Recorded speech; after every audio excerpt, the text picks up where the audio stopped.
Our rocky planet Earth is wrapped up in a gaseous blanket known as the atmosphere. It's the atmosphere that we can thank for all life on Earth. In fact, it's the only planet in our solar system with an atmosphere that can sustain life and is composed of a mixture of different molecules, including mostly nitrogen, the oxygen that we breathe, argon, and then carbon dioxide and other molecules in tiny concentrations, including water vapor. As well as providing us with the air we breathe, the atmosphere also protects us from the radiation and the heat of our sun. By day, the atmosphere stops us getting too hot, and by night it wraps us up in a blanket to stop us getting too cold. It also provides us with all our weather, oxygen to breathe, water vapor, weather and temperature control. I hope you're starting to see how wonderfully important this blanket of gas is to us. The atmosphere is about 100 kilometers thick and is broken down into different layers. It starts with the troposphere, closest to the Earth, which extends to 14.5 kilometers. Thanks to gravity, this is the most dense part and is where the clouds are found. Nearly all of our weather happens in here. Then the stratosphere, up to 50 kilometers, which contains the very important ozone layer. The ozone layer both heats the stratosphere and also absorbs and scatters harmful ultraviolet radiation from the sun, protecting all life on Earth. And beyond that, we have the mesosphere, up to 85 kilometers.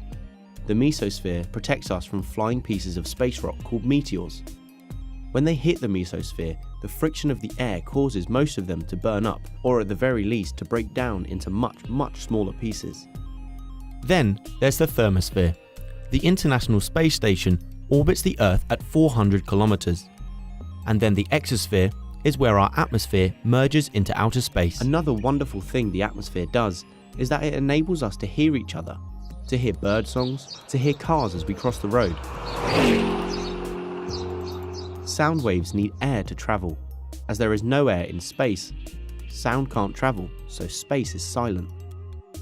Any movies where spaceships leave our atmosphere and explode, that noise is all fake. You wouldn't actually hear a thing. As well as sound, we also have the atmosphere to thank for our sky being blue. Why do you think our sky is blue, but space is black?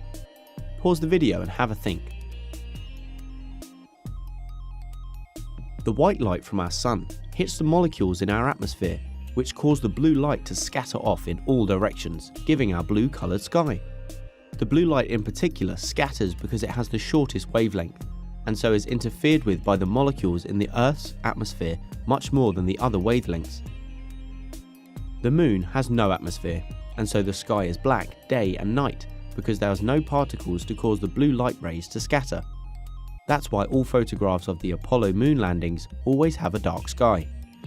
So, we've seen some of the many reasons why the atmosphere is so fundamentally important for life on Earth. We're going to finish with a quick look at variation in atmospheric pressure. The pressure of the air is related to the weight of the air above. As we increase altitude, so distance from the Earth, there is still air above us, but there becomes less air as we go further away from the Earth. So air pressure decreases as we increase altitude, until we get to the edge of the atmosphere where there is no more air and so there is no pressure.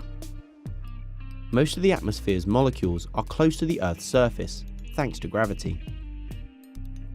And so the air pressure decreases rapidly at first as we increase altitude, and then more slowly at higher levels. This is why the air in the mountains is thinner, and sometimes mountain climbers need oxygen to breathe. In fact, the pressure at the top of Mount Everest is less than 30% of the pressure at sea level. So, there we have the many reasons why the atmosphere is so important, and why the atmospheric pressure is highest at sea level and decreases with altitude. If you liked the video, give it a thumbs up, and don't forget to subscribe. Comment below if you have any questions. Why not check out our FuseSchool app as well? Until next time.